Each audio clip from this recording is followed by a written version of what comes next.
Hello, everybody. Welcome to another episode of the Noisy Neighbours podcast, the United Monday Night Pod, joined by my brother Christian. Christian, how are we tonight, mate? All right, mate. Feeling a lot better. Sorry you had to do the watch along on your own, but I'm guessing you had fun.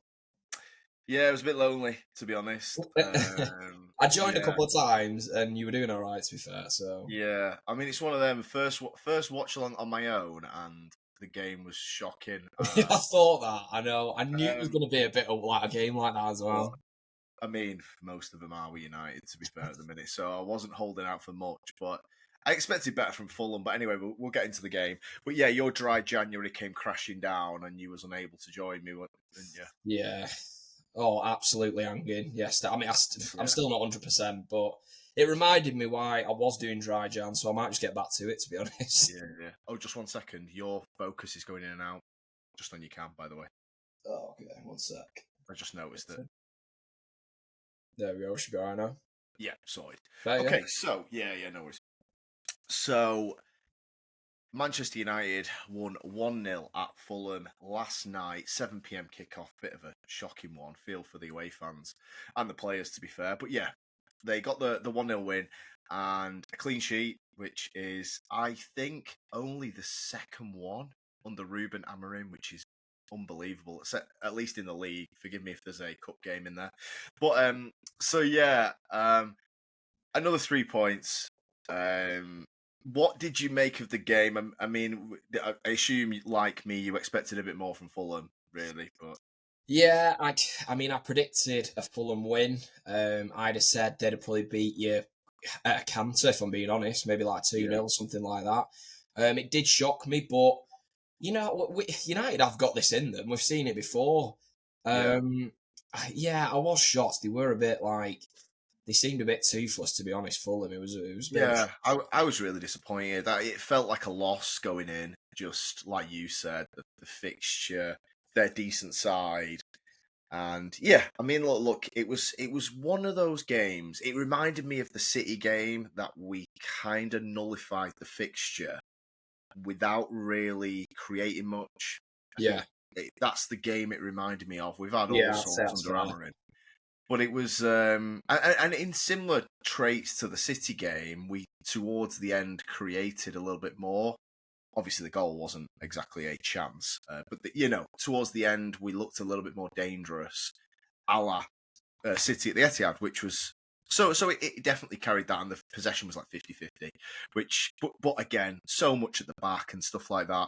And to be honest, I mean, it's just a massive 3 points at the minute because you know, obviously the relegation stuff is sort of like, you don't think that it's going to be a thing, but you never know, do you? Like, look at Tottenham. People were laughing about that. Tottenham now are in a legit relegation battle, and they Mate, can the be. more they go on at that end of the table as well, it's like when we were in that rut and I was looking at games and I was like, where are the points actually coming from? You're looking at Yeah, like the next away game and you're like, shit, we're not going to Palace and winning, not in the yeah. condition we're in. And I think you were in that position. Well, I mean, you were in that position. So to go and get 3 points on the road at a tough ground, it's Yeah, decent.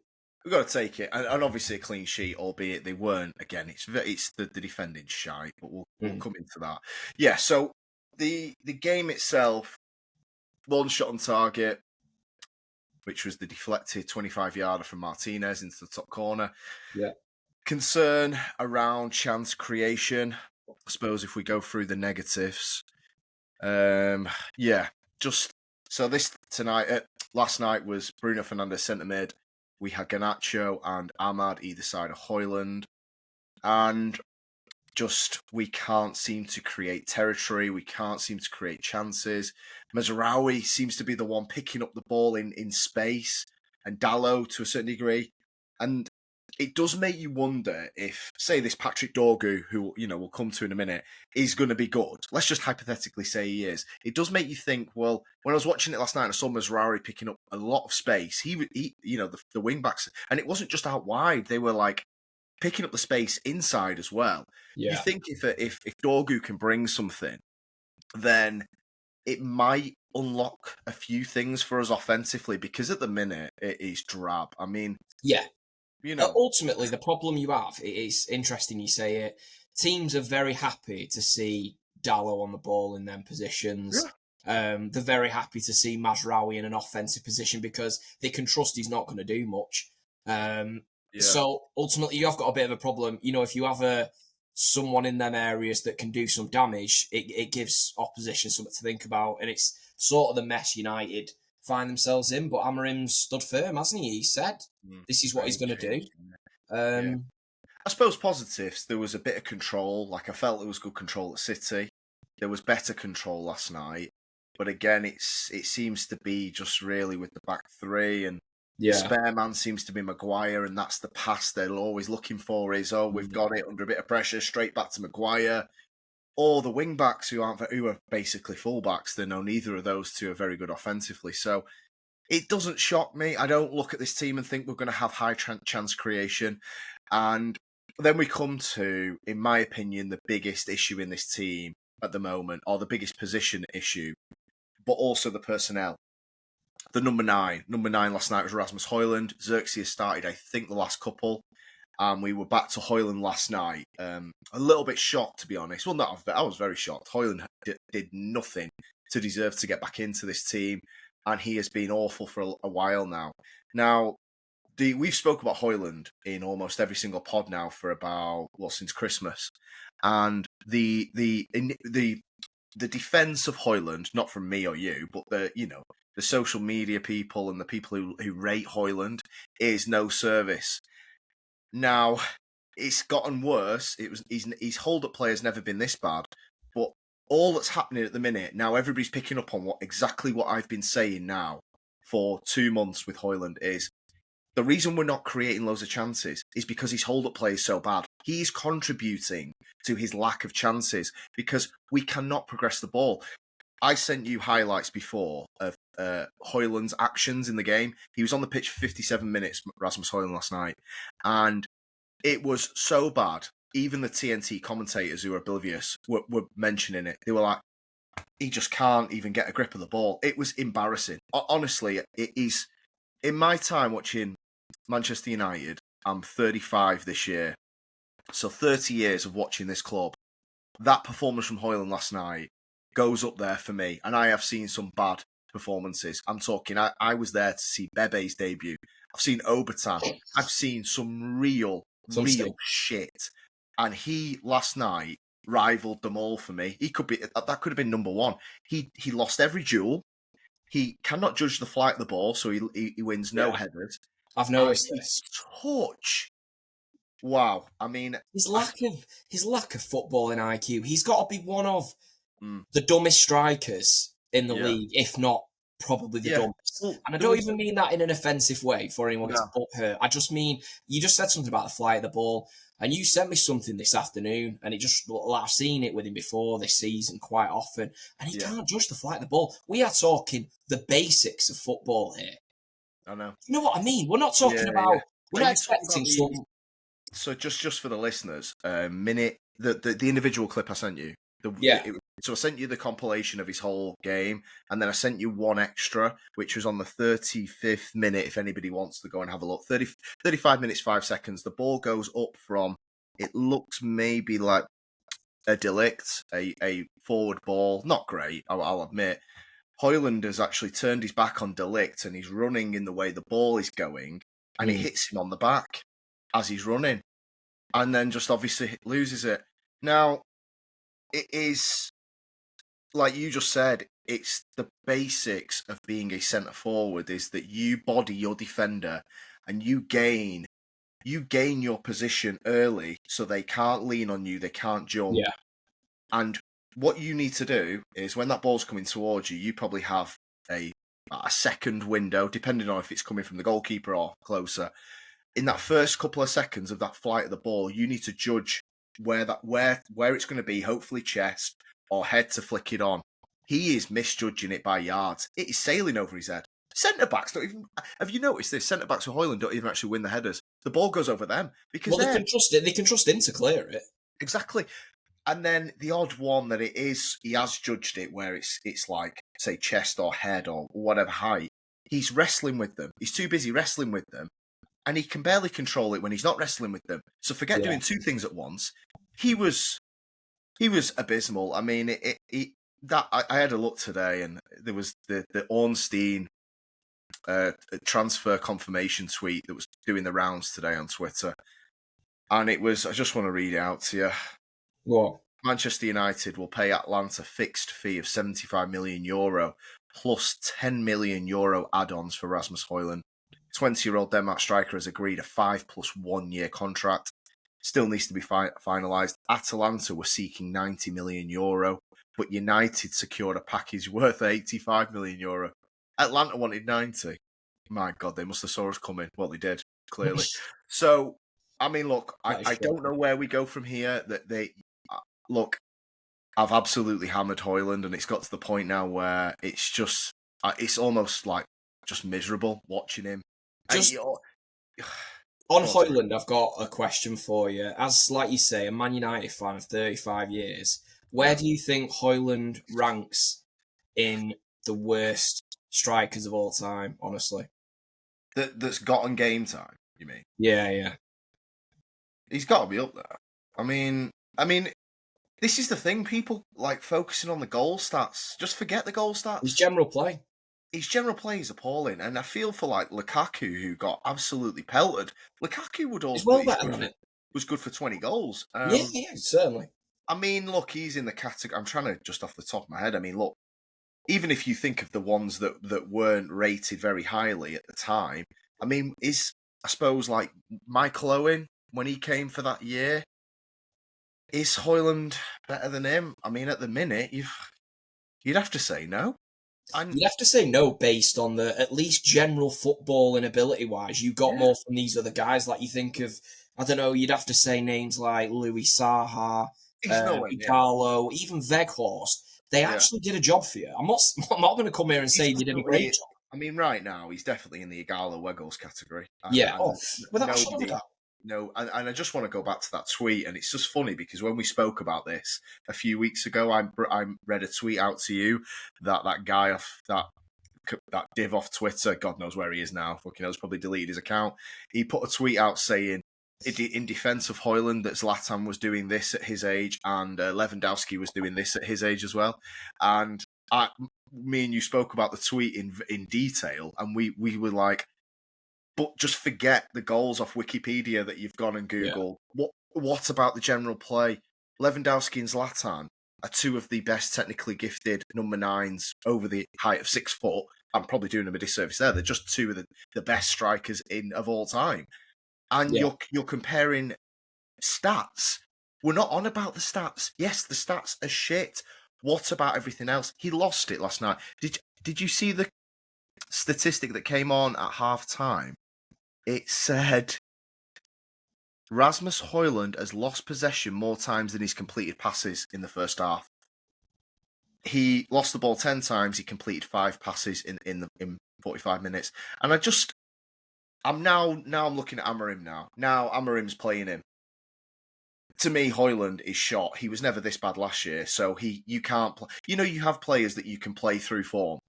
Yeah, Rooney was a classic example, just off the top of my head, where Rooney wasn't getting the goals, but you play him because he's got a lot more to his game as well. The guile, the powerful running, and everything else that he brought to the game. Yeah. The goals were going to come, and the form would pick up.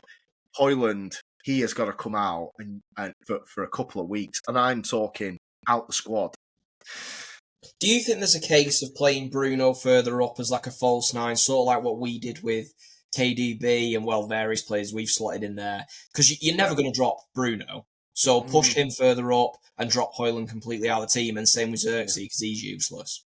Yeah, I've definitely been thinking about this. I was thinking about this last night and looking at our options at what we can do. We're not going to get in a great striker now between now and the end of the season, so we've got to, what you got. Nkunku on loan will be probably the best we can get at the way things are looking. You would like to think he would try something, but based on how the lack of flexibility in Amorim's approach, I would not count on it. I would think he is going to just try and play Højlund and Xerxes till the end of the season.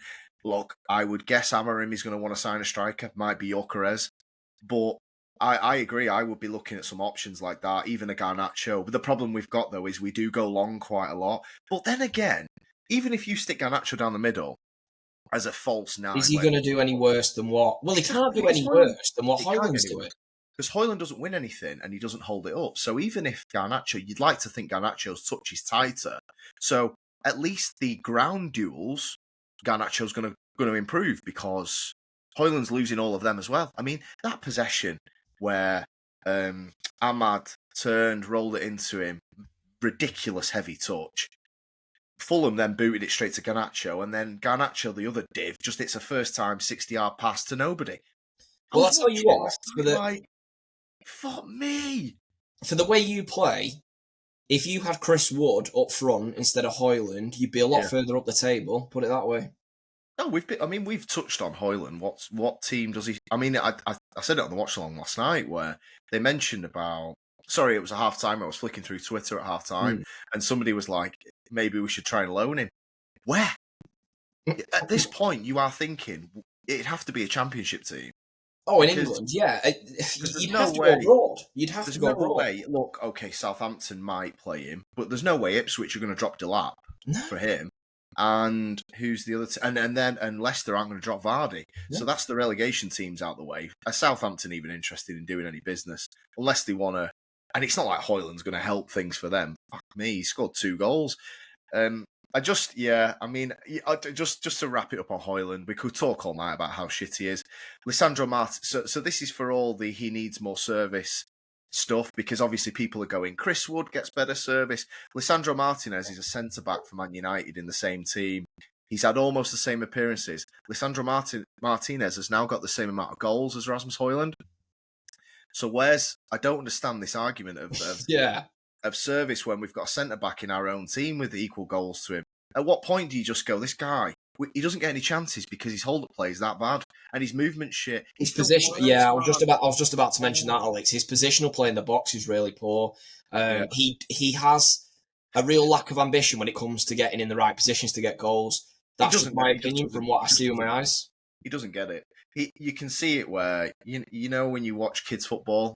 I mean, it's been a while for both of us, to be fair, but I'm probably getting there with my son in the next couple of years. And I remember, when your team get it's more like 7-a-side. Your team get it, and as soon as one kid gets it, all the team just beeline straight to the 6-yard box. They don't actually even look up. You watch Hoyland, he does the same thing. He just sprints straight to the 6-yard box. So even your wingers, you see a lot of our goals. You know the Fernandes one against Arsenal in the FA Cup when Garnacho is running on the right hand side. And Hoyland just sprints straight through the middle of the pitch. And Garnacho is like, okay, well, I'll lay it off to Fernandes in space because Fernandes has held his run and created space. Hoyland's just charging straight towards the goalkeeper. It comes back to his lack of IQ.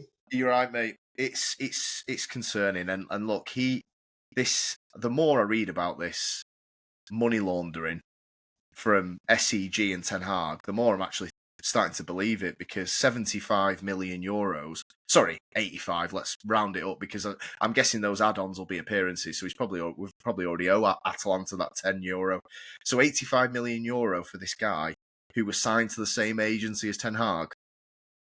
Somewhat stinks, and it's not just his first touch. Do you know what I mean? Yeah. I never understood the signing from the minute I saw him. He's a very strange player, and I don't like, from everything we've said, I don't see any of the areas that he can really get better in because, to be honest, you need fundamentals in football, especially as a number 9. You need a bit of a hold-up play. You need a bit of positional awareness. I don't feel like he's got much to build on in any of them areas. No. So I don't see where United are going to... what does 3 years look with Hoyland? Can he get much better than what he is? He's getting worse. Look, you know that certainly at Man United, the shirt can wear heavy, and you need to. It's not just a case of being a good striker. There's good strikers have come to this club and failed. I think of like a Diego Forlan, a young, talented lad. The poor guy didn't get off the mark for ages, and then he did get a few in the end, but then he was moved on, and his best days were away from United, and he became an amazing striker.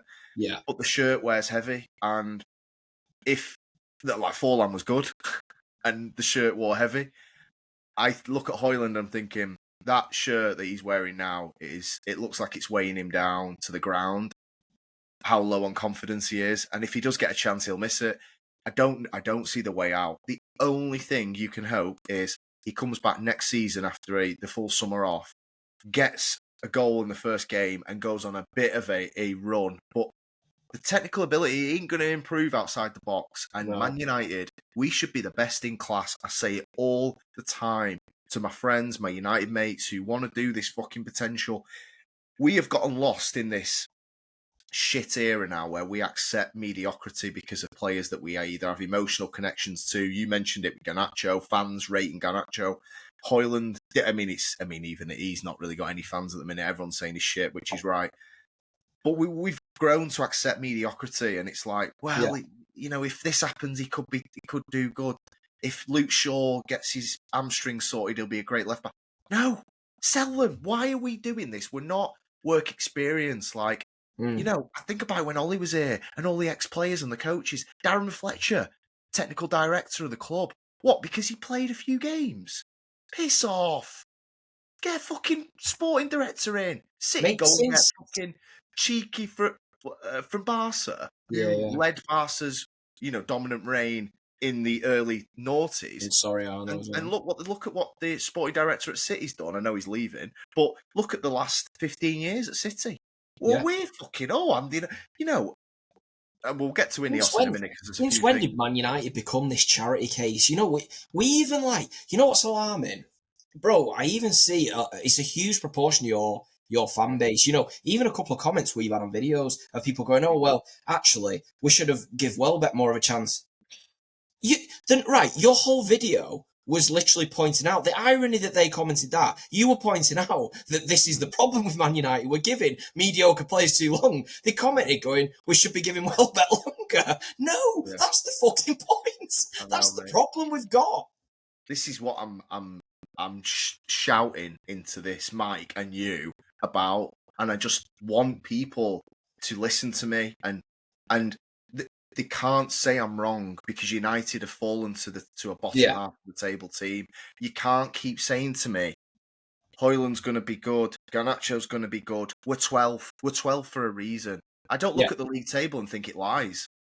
This squad of players, we've done it with Højlund. Who would he start for? Where would Garnacho start for? I don't want to shout that too loudly because I'm hoping Chelsea fucking go through with this bid.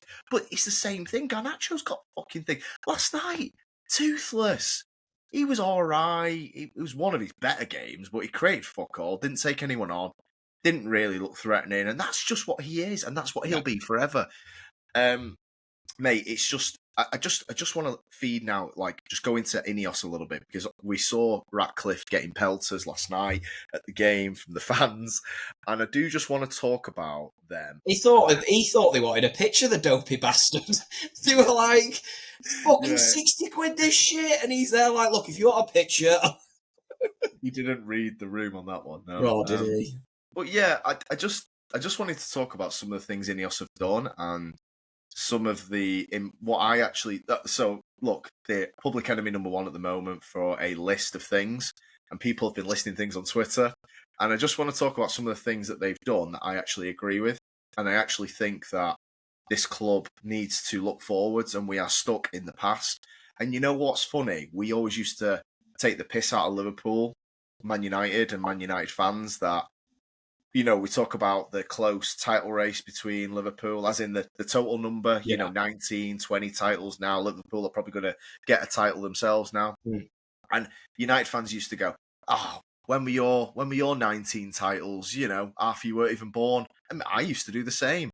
But what's happening now is we're becoming everything we took the piss out of. Oh, yeah, the History Channel shit. Because some of the stuff Ineos have done, they've hacked Fergie's $2 million a year ambassador wage that we give him for nothing. Oh, yeah. He did nothing to this club. In fact, he actually damaged Ollie's reign by forcing him to sign Ronaldo and forcing him to play Ronaldo. So Fergie was actually... Look, Fergie's one of... he is Manchester United to me, but he was offering nothing as an 80-year-old man on $2 million a year. Yeah. Sorry, he didn't need the money. We paid him when he was coaching the club. Come to the games, have your meal and your drinks, and then... why are you on $2 million a year, dude? Then we've got... I agree, yeah. Ineos have cut I don't know if you've seen it, Ineos have cut the salaries for other ex-players, whatever they were getting paid for. Yeah, it's like ambassadorial shit. It's like what we pay Ambassadorial. Lescott and Wright Phillips and a Yeah. few others. What are we paying them for?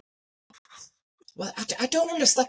Right, I don't It's just understand this thing as well, Alex. To be honest, because what are you paying? So, because a lot of them are employed, like Lescott, Ferdinand, and whoever else. They're employed by TNT, are they not? So, are they not employed by the broadcasters to give? Sorry, can you hear me? Yeah, sorry, I was just looking for something. Oh, so sorry, right. Yeah, are they not employed by the broadcasters to give a balanced, honest view on the game? Yeah, exactly. Well, it's not very balanced. It's not very balanced and realistic if all they're doing is on the paycheck for City and United. I mean, that's the thing. It's like, It's so they've cut salaries for them, you know, and oh, they've been ruthless, Ineos. Lad, they've been cutting old Doris's wage that does the dishes at half time. Yeah. I mean, look, sacking staff, but you know, I don't know the ins and outs. I don't know whether they actually did anything or anything like that. But I just want to talk about that, and then obviously the stadium. I don't know if you've seen the support from the government and the Greater Manchester Local Authority. No. It looks like they're going to back the plans for the regeneration of Old Trafford as a wider sort of community. Right, okay. Probably going to be. I don't know if it's going to be like. I think there's going to be quite a lot of commercial stuff happening because they're talking about generating, you know, so many thousands of jobs. But it looks like they're going to get the support they need from the government and the money to basically go through with the regeneration, and that includes a new stadium for United.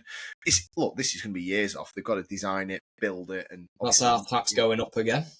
Yeah, probably. Rebuilding the bloody swamp. Yeah. Apparently, him and Keir Starmer Ratcliffe and Keir Starmer are best buddies, so you can see probably how this has happened.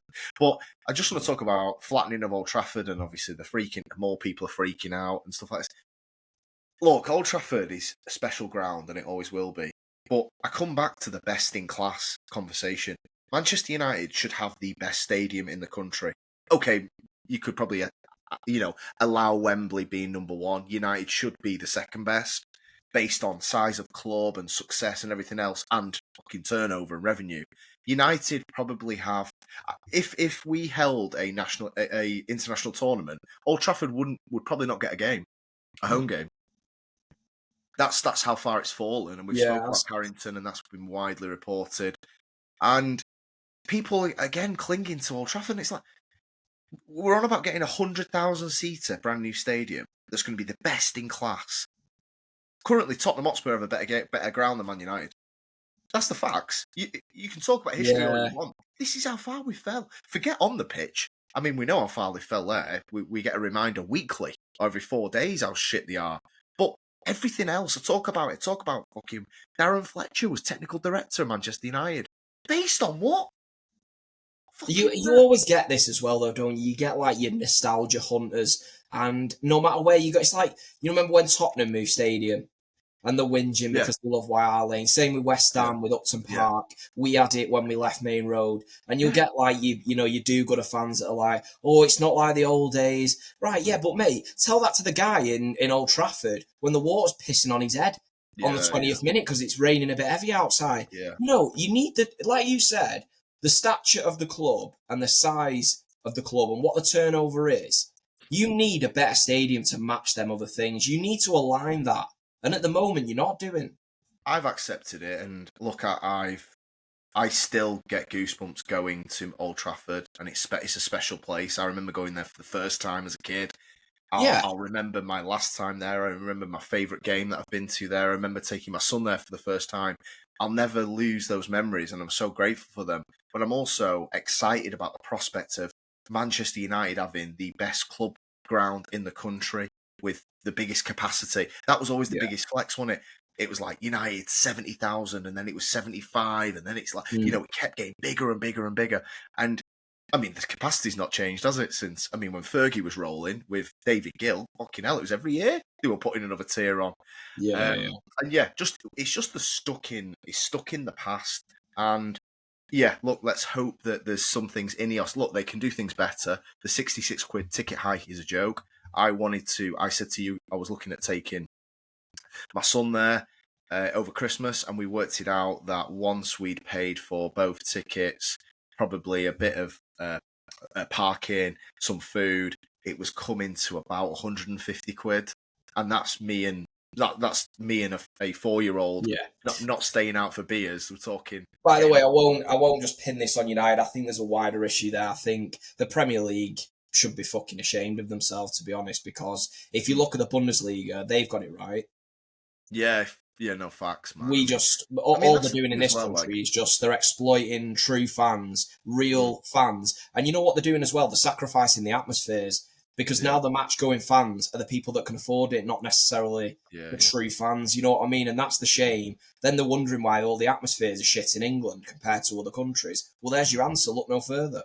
yeah. No, You're making them all you're doing is making them all tourist destinations, and then you're wondering why it's all tourist atmosphere of half and half yeah. scarves and all this bullshit. Do you know what I mean? No, it's a great point. Shout out to the away fans last night. By the way, they were amazing, and a lot of teams away fans are amazing, but United's Yeah. always really good. And like I said, I think they probably got home early hours of the morning last night with that ridiculous kickoff time.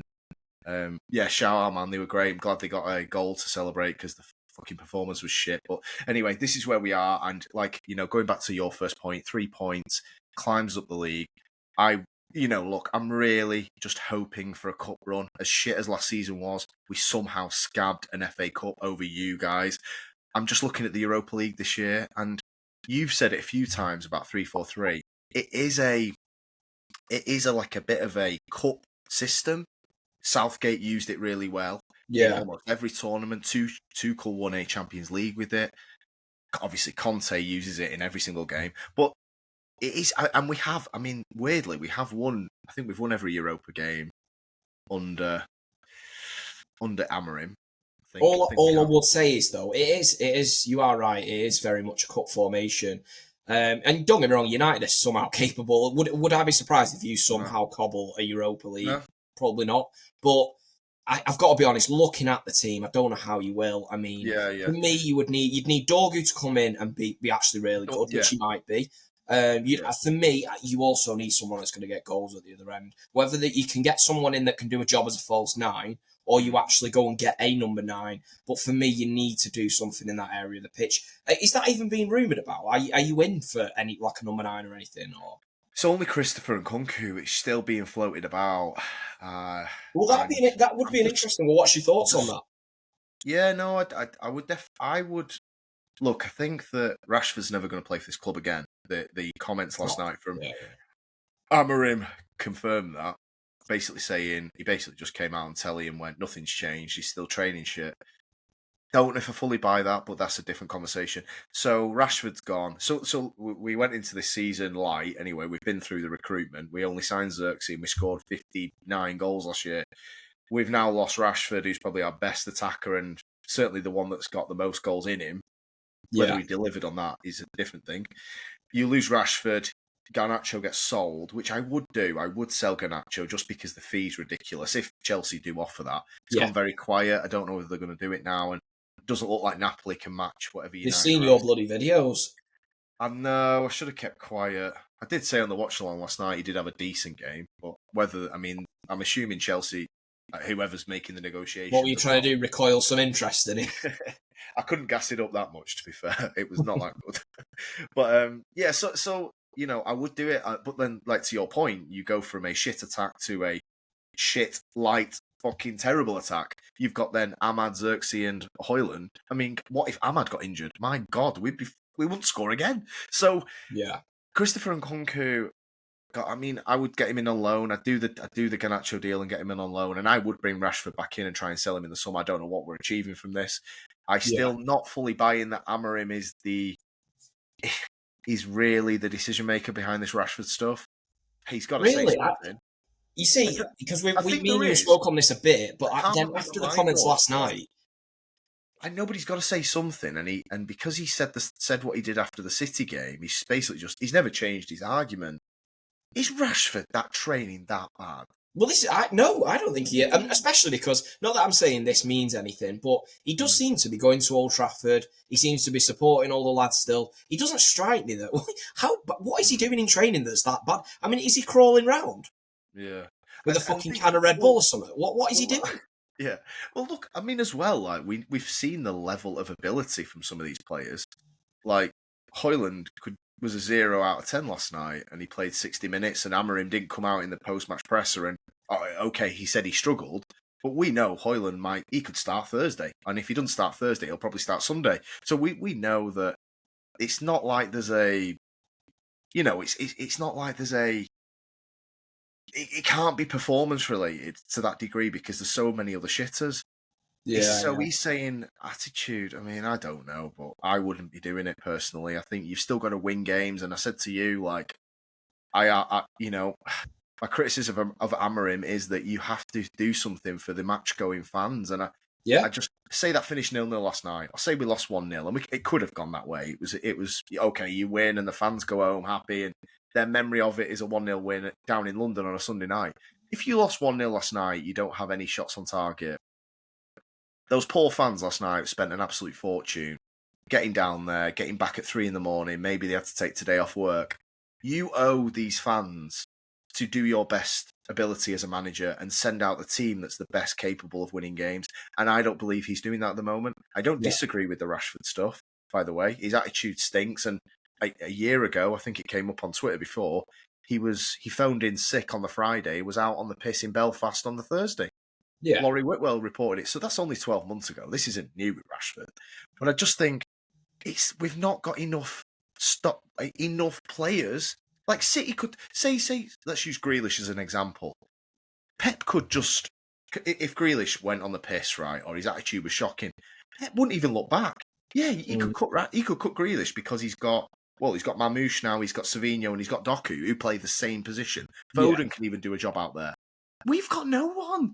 Like, Do you think with Amorim, Alex, that he didn't want to come until the summer?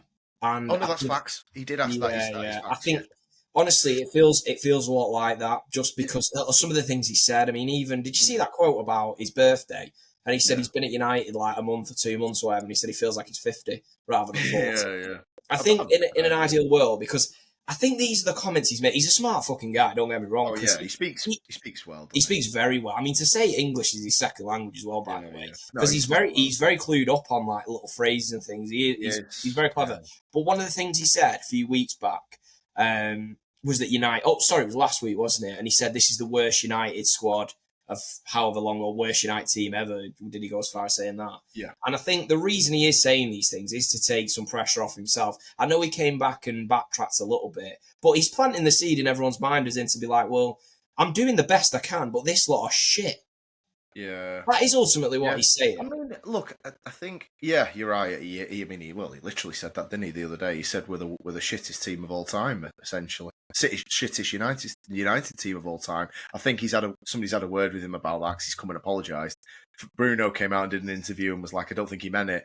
But the only good thing I will say, and I am scraping the barrel here because I'm sick of these players, is they did come out last night. So obviously he said that before the Rangers game after Brighton. Since then, we've won 2 out of 2. Okay performances. They didn't sort of completely shit the bed after he called them out. So there's a bit of hope in me that he got. Like, when I say positive reaction, I'm not saying like we came out and beat Rangers 5-0. I know we didn't do that, but I've seen this team under Ranić basically down tools. I don't think they're down in tools right now. And no, I don't. Look, I mean, the fact that I shouldn't be praising these guys. They're on fucking 100 grand a week. Yeah. But I'm just saying that obviously Amorim he smashed the telly up and he cut his hand, didn't he, and stuff like that. And I just think that at least there was a positive reaction from them, that they didn't come out and just bury their head in the sand even further. They did come and put in a performance of some sort. So I'm clinging to something that he might find, but like you said, you can sort the attitude, you can get fitter. The talent level up top is shocking. Yeah, I agree. Do you think some of these boys as well, like just going back to what you said then about down in tools, and we've seen them do it plenty of times, these lot proper fucking, they're awful for it, United. I mean, Pogba faked an injury at Anfield to come off on the run, Yeah, like, you've had a few, haven't you? But the thing is, I feel like United have done it that many times now. I think these players, I don't think this will happen under Amorim. I think This is the first time where I think it's going to be on the players more than it is on the manager. I think you've Yeah. come to your end of your tether, keep hiring and firing bosses. I think Yes. this is the first time where some of your boys know they've got to either show up or fuck off. And I think that's what it's about as well. Yeah. But the inconsistencies, bro, are there week in, week out. Yeah. When's the last time you've seen United? I mean, I suppose people could say the Fulham and Rangers, but I did watch Rangers and you were less than impressive, in my opinion. You were not good at all. I was just going to say, when's the last time you've seen United put 3 performances in a row? 2-3 performances where you're like, fucking hell, we look good here. It's not happened for ages because it didn't really happen last year, did it? We finished 8th, which was obviously better than this, but this is it. I mean, look, the game last night, Muniz missed a sitter in the last minute, which would have made it 1-1. Collier headed one off the line. It could have been 1. We could have lost. It's these small margins because, like you said, we're not scoring goals. I said it on the watch along last night. We're frail at the back and can't create. It's a nightmare situation. We did get 4 against Everton, and that was the best we played. And it was a good attacking performance. And somebody tweeted today, we never saw that starting 11 again. Because it was actually Ahmad right wing back, and the front 3 was Rashford, Xerxes, and Bruno, and we never saw it again. Well, obviously Rashford's barely played since then, but yeah. So, and I think it might have been Mainu and Casemiro in centre mid. So it was a completely different team, and we beat Everton 4-0. Obviously, Everton weren't very good at the time, but yeah, no, I know what you mean. I mean, what would you do with the January stuff? I mean, I was just going to say, just a quick one on Rashford. Reason, we can't go. Oh, sorry, go on, yeah. Yeah, just a quick one on Rashford, which, to be fair, leans into what I'm guessing you were going to bring up anyway in terms of January and what United should do. I think if you can't, it feels like he's holding out for this Barcelona move, I think. Yeah. I don't really think he fancies. I don't think the Dortmund move makes sense for anyone. For him, I mean, I suppose for Dortmund it could, but I certainly don't think for Rashford and at this time in his career that move makes sense. I think Rashford wants Barca and he's holding out for it. I think if he can't get the Barcelona move, he'll be more than happy to stay at United. And I think if that is the case, United should keep him and roll with it. You are severely lacking in that area. And for me, I don't think you can bring in anyone as good as him. And I'm not saying, by the way, I rate him that highly. I'm just saying the facts are the facts. If you can name me someone that United can bring in tomorrow better, or even at the same level, I'll go and do it. But you can't. Yeah, I mean, that's the thing as well, because obviously we talked about Nkunku, and he's been injured for 2 years, it feels like. And he's new to the Prem. I mean, it could even be a Werner situation where he got 30 goals in the Bundesliga. We don't even know his season. Yeah, we don't know his level. We really don't. He seems a good player, but yeah, same with Felix. Both those players. Oh yeah, get him in on loan, but they might do fuck all. And whereas Rashford has performed in this league, and he has had 10-game stretches where he has been our best player. So, look, in my opinion, the Europa League gets you into the Champions League, and one of these Europa League teams is gonna win it. By definition, obviously. Yeah. One of these teams in this tournament is going to win it and get a backdoor into the Champions League. Now, you look at United and Tottenham at the beginning of the season and you go, United and Tottenham are the 2 best teams. It's not played out that way. Yeah.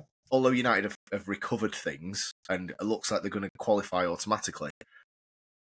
We have to be looking at that and thinking, okay, look, just do what you can in the league. Try and almost use that as try and find something. But what would you do in the transfer window? So I mean, this is realistically, I'm obviously, you could come and say sign somebody for a load of money. It ain't going to happen. So just realistically, Patrick Dorgu, you won't have seen a lot of, but he's left-footed and he's a left back, so you'd have to think he's going to be better than whoever we're playing there at the minute because they're both right backs. Patrick Dorgu, I assume you would say go and get. If Amorim wants him, you've got to. If that's the guy they've pointed out, you've got to trust Amorim that he's done his own work, and that's the guy he wants for the future. So yeah, Patrick Dorgu comes in. I think that's going to happen. It looks like it is. There've been more talks today. United are just trying to scrimp around the fee, but look, if he's shite, then €40 million is ridiculous, but we don't know that yet. So that leads us to Garnacho. You've touched on Rashford there, that you would try and reintegrate him. Garnacho and Nkunku. I mean, I suppose Felix would be available. I mean, I would do that on loan, but what would you do? How would you approach the Garnacho situation with Nkunku and maybe Felix? I don't know how this all works with the spending situation. Maybe you're more clued up than me. So if you do some sort of loan deal swap with Chelsea, what's the situation in terms of your spending going forward? I think they do.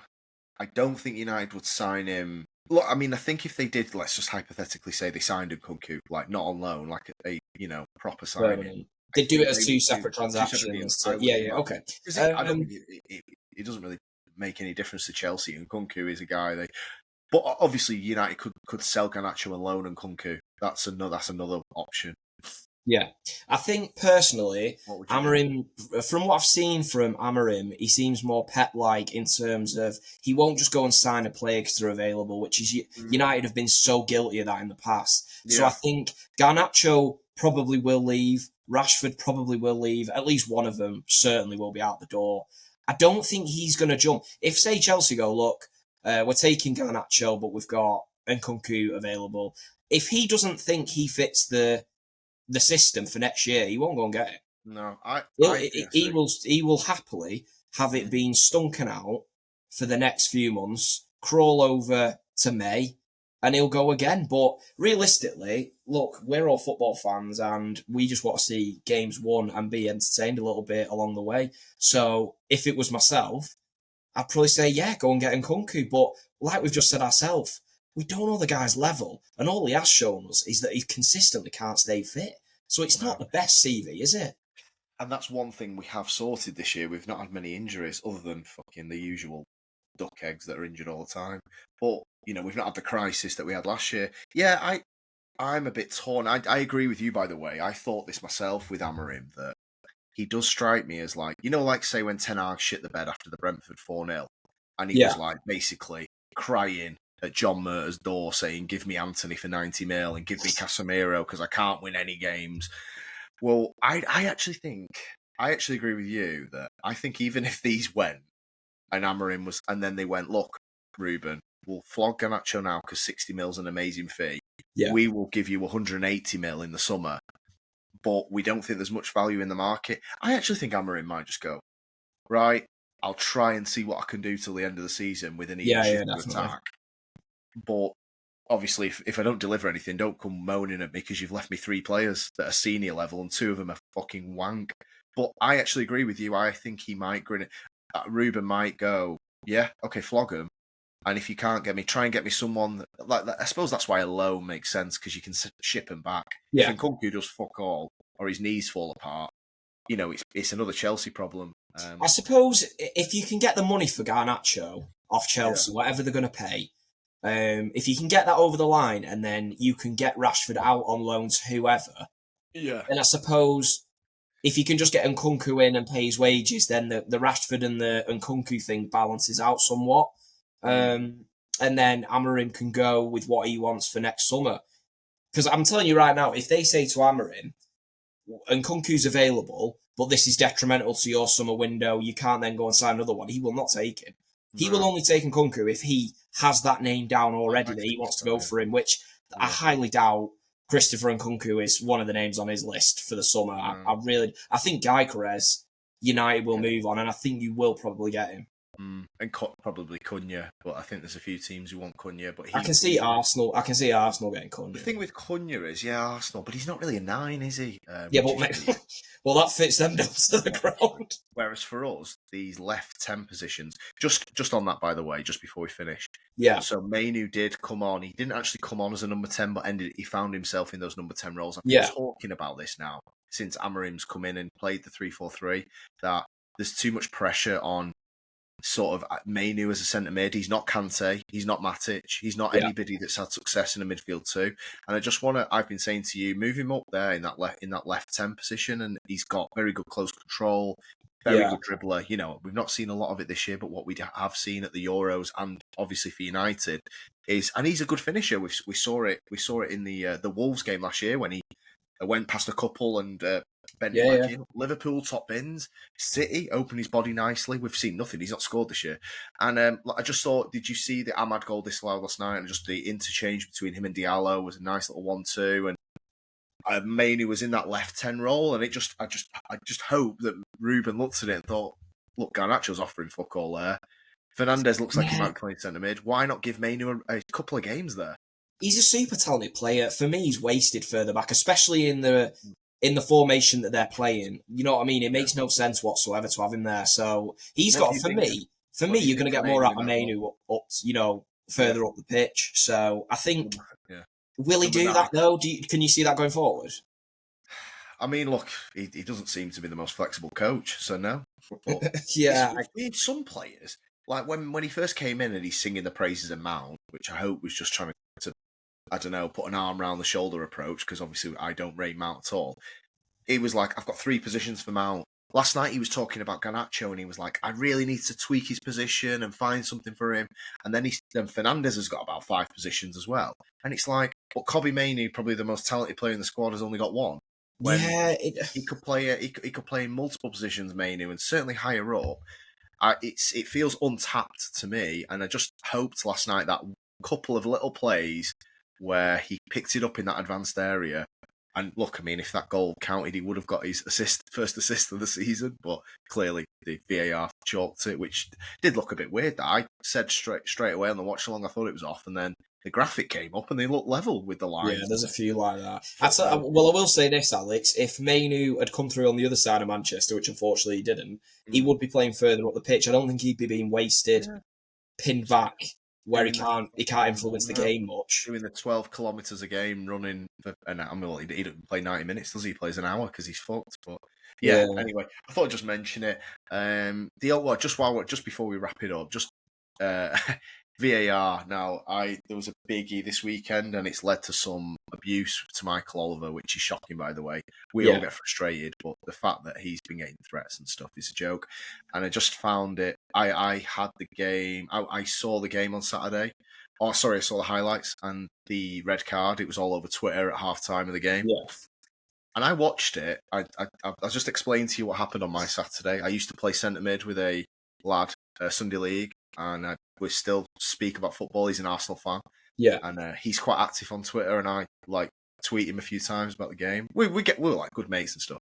And I saw it, and I replied to somebody else's tweet about the tackle. It was like, red card, what do you think? And I saw it, and I saw the reverse angle, and I was like, cynical, reckless, red card. I thought it was a Stonewall red. I still do. So anyway, I tweeted that, and then I quickly saw my friends' tweets rolling in, like at PGMOL, corrupt, match fixing, Oliver's got it in for us. And I was like, I'm sat there thinking, what the fuck? Anyway, I thought I better not reply to him. He's obviously like seen red or whatever. And he replied to me. So we started sort of going back and forth on Twitter about the tackle. And he was like, I just don't know what you're seeing. This is what he said to me. He was like, I don't know what you're seeing. And then I spoke to a few other friends, and they were like, yellow. And I was like, oh, maybe I'm getting fucking soft in my old age. Honestly, this is how I see it, and I don't have any idea. For anybody listening to this, I don't have any idea what my brother's about to say here on this tackle. We haven't spoke about this. So I really can't wait to hear what you say. I just want to tell you what I think. So, it's a yellow card, whether he pulls his shoulder slightly or pulls his shirt or trips him with his laces. It's a yellow card all day long. It's cynical, stops a counter-attack. He wasn't last man, by the way. I know he's not the last man before people think that. I'm thinking that. However, so we got baseline yellow for the cynical nature of it. Then he rakes him with the studs on the calf, down the calf onto the ankle. That then raises it to a red for me personally. I cannot believe the outrage of all this, and I've even seen ex-referees, that duckegg on Sky Sports, who basically stands by refs all the time. He's come out today, Dermot Gallagher, going, yeah, it's a yellow. And honestly, I'm actually thinking, like, who's the guy on Sky Soccer Saturday? Is it Mike Riley? I'm not too sure, to be honest. The ex-ref, anyway. They've got an ex-ref on Soccer Saturday now. And he said the same, yellow. I'm just, so, look, you've heard what I think. I've seen it now about 50 times. I still think it's a red. What do you think? Hit me with I'm guessing you can tell by my facial expressions. Right, so first of all, I heard the uproar from Arsenal fans before I saw what had gone on. So I actually missed the tackle. Weirdly, I started watching after that, so I had no idea. But I saw and heard the outcry on social media, so I was like, "Oh fuck, have they had another bad one?" So anyway, I go and watch it, and I'm like, "Am I watching a different thing than everyone else?" Because to me, it is reckless. If his boot was planted into the turf, he could have snapped his ankle. Yeah. It is a very poor challenge. Like you said, when you're in that position, to stop the counter, If it's as small as that, it's a yellow, right? So that's a very good point you make. Now, the difference is he has a really dangerous challenge down his ankle. I mean, I tell you what, Yeah, the other way around, it just yeah. makes me laugh. The irony from Arsenal fans and the shit that we've put up with over the years, especially the Wenger era. Jesus. Yeah. Well, Whenever even their recent, players got touched. you see it when when somebody nicks the ball and somebody goes in and then catches them ankle or just above, and it's obviously because you're diving in, it's studs. Your studs are Yeah, automatically showing. I think Emerson got a straight red. I think Kovacic was on the borderline of a red for it in the same game, and everyone's like, yeah, he could have gone for that. Kovacic could have gone for that. Emerson yeah, did go for that. Van Dijk's had a few. Where Casemiro had one where he got the ball and his foot bounced off the ball and then went into the yeah, guy's leg. yeah, yeah. There's a Got a few straight like red that. for it, and they're going to go out of control. Are they saying Lewis Skelly was in control or not? Because if he's in control, it makes it even worse. It's even more of a bad tackle. The only thing you can say is that this is where it gets tricky. This is so. Look, this to me is a debatable decision at least. So to go with the death threats and shit for this ref who was stood a yard away, by the way, and even VAR will have looked at that and gone the replay and gone, the initial contact is like on his calf, studs up, and then he rakes down. Then the force happens on the ankle. If it was on the ankle, if it was just on the ankle, I would have said probably yellow, but a bad one. If as soon as you go above the ankle, how can an Arsenal fan not look at that and go, right? So initial contact is calf, studs. We've seen the still, and I know stills sometimes don't help, but this did. You could see leg, calf, studs like this, Yeah. breaks down onto the ankle. We've seen it in slow mo. You even see the shin pad spin round, so there was force in that. All I will say, right, Alex, so if this was the other way around and a yellow had been given real time, I am being totally honest in my point of view that I'm not trying to just piss any Arsenal fans off. If a yellow had been given real time, I'd have honestly turned to you if I was watching the game with you and gone, I tell you what, he's lucky there. That is exactly what I'd have said to you, right? So I'm not trying to boil anyone's piss. I genuinely do think he should have walked for it. I think if that had been the other way around, if it was Saka's first game back and that was the other way around on them, their whole fucking fan base would want a red. So I'm not bothered, lad. Yeah. I think that, mate, they are the biggest whinging bastards, that fan base. Yeah. They're unbearable. I can't believe it. This is the thing. It wasn't a trip. It wasn't a tug on the shirt. He snapped him calf up and raked down onto his. And they're going, well, it wasn't his Achilles. Well, no, it was his calf. You can see his shin pad move on the video. It wasn't ankle. And then, the other div on Sky Sport. I mean, I couldn't believe Dermot Gallagher, God, of all the ones he's defended. And then today he went and said it should have been a yellow. It's not violent conduct. Which, look, he's fine. But you can't get in the head of Lewis Skelly and ask him how much force was in that. All you can go off is the point of contact, which was calf height. You can't do that.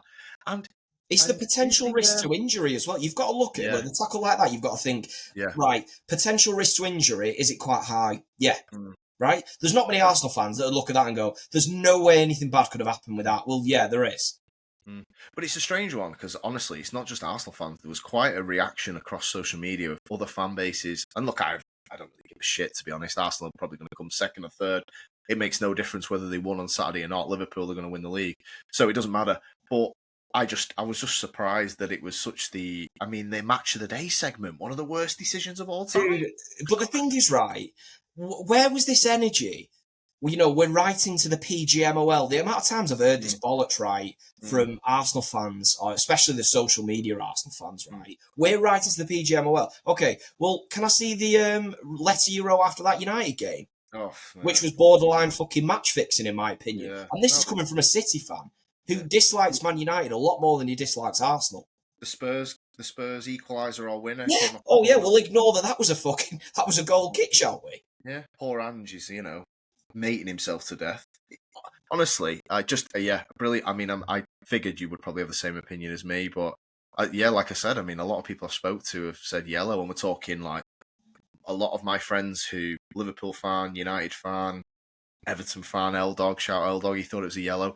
Well, that's probably because he's done that to me at five-a-side a million times. But just a crazy one this weekend, and I actually feel for Mike Oliver. I think he's a bit of a dickhead. I don't that's just ridiculous. Of all the red cards that have gone out, I mean, yeah, wild one. But yeah, okay. Well, United, I think we've got a game Thursday. I'm not sure how much is riding on it because I think they might already be through or nearly through in the top 8. But it's another game, and you want to go and win it, and that would be 3 wins in a row. We spoke about City trying to generate some momentum a few weeks ago, and look, the talent isn't going to get any better without incomings. But look, can Amorim find something and a bit of confidence? Like, might go a long way. So I think United are playing.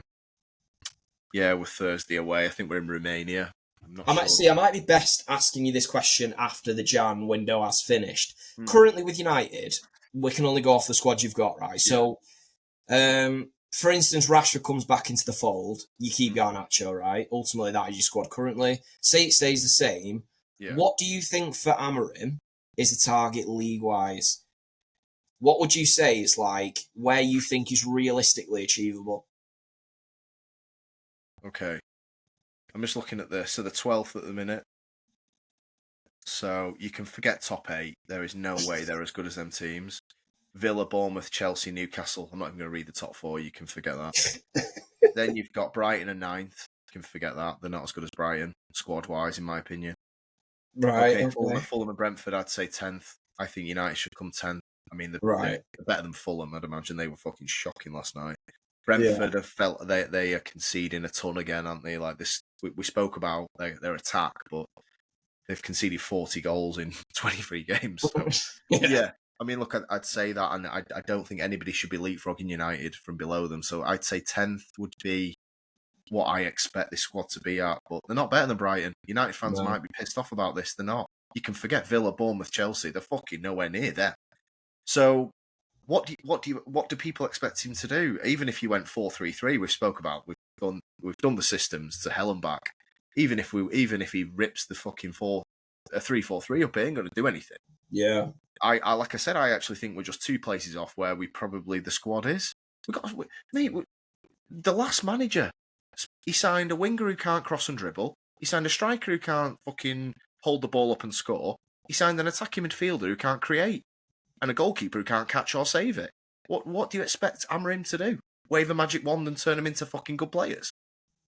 Yeah. And not just that. I mean, I don't even need to tell you who I was meaning then. Hoyland, Mount, Anthony and Onana. Yeah. Well, one's already out the door because he's on loan at Betis because he's that bad. We're talking he spent best part 300 million on them, poor idiots. I'm telling you, getting rid of them players that you recruit under Ten Hag is going to be a tricky job because what I mean. I don't know what Mason Mount earns, but not many teams are going to be in for him. How many times has he kicked the ball since he has signed for you? Absolutely crap. And the fact he's shit, which we all knew before you signed him anyway. But all I'm saying is, he's the only 60 mil buy. Nobody gives a shit that's injured. Because other than just the ridiculous nature that we wasted 60 mil, but I said that at the time, it was never a signing. Ten Hag's talent ID is the worst all time. Even you look at the use of Ahmad. I mean, our best player had him benched for. I mean, fucking hell, he started Mazraoui number 10 in a Europa League game and had Ahmad on the bench. He was a fucking div, that Ten Hag. But yeah, so look, we'll I think 10th, mate, and look. The Europa League, like I said, I do think 3-4-3. What I will say about 3-4-3 is, I touched on it before, it does keep you tight in games. You don't usually get twatted. Okay, they've had the odd shocker this season where Bournemouth blitzed them 3-0. But it's why cup runs are favourable. Exactly, mate. And you've seen it in, you think we're going to play better teams as we progress through the Europa League. I don't know who. But you've seen it away at City, Arsenal, Liverpool. Amorim's gone to all 3 and been pretty much the better team in all 3. Yeah. And you do look at the Europa League and think, well, the away leg at, say, I don't know who's in it, is it like a Roma or something like that? You could see us going to these away grounds that you think is tough and not getting blitzed. Then you come back and beat them at home. You like to think you get to the final, backdoor it. I mean, like you said, it'd be so United to go and win that Europa League and get into the Champions League. We'll come 12th and get in the Champions League. But then you're in a situation next year where you could end up with like Bayern and fucking Atletico Madrid in a group. Yeah. You know what I mean? But let's just get to the final now. Yeah. So we've got, I think it's Steaua Bucharest. I think Romanian side on Thursday. Then we have Palace at home on Sunday. Like, I'm not getting excited. I'm just saying. Well, You've it's got to Super go Sunday, win. isn't it? You've got Palace at home, then we've got Arsenal away. Okay, right. So Wow, biggie. Okay, and then it's FA Cup the weekend after. But yeah, we've obviously got plenty of time to preview them. I think that wraps it up for United. So we will reconvene either after the weekend or if there's anything that comes up, probably let's see what happens between now and the end of the window. Is it Friday? The window ends. Sorry, Friday. Friday ends, so we might be able to jump on Friday and celebrate. yeah, certainly, especially if there's some activity. Celebrate the 3 incomings up front, hopefully for United. But I'm not holding out for it. But yeah. Okay. Thanks for listening, guys. Catch you on the next one. Cheers.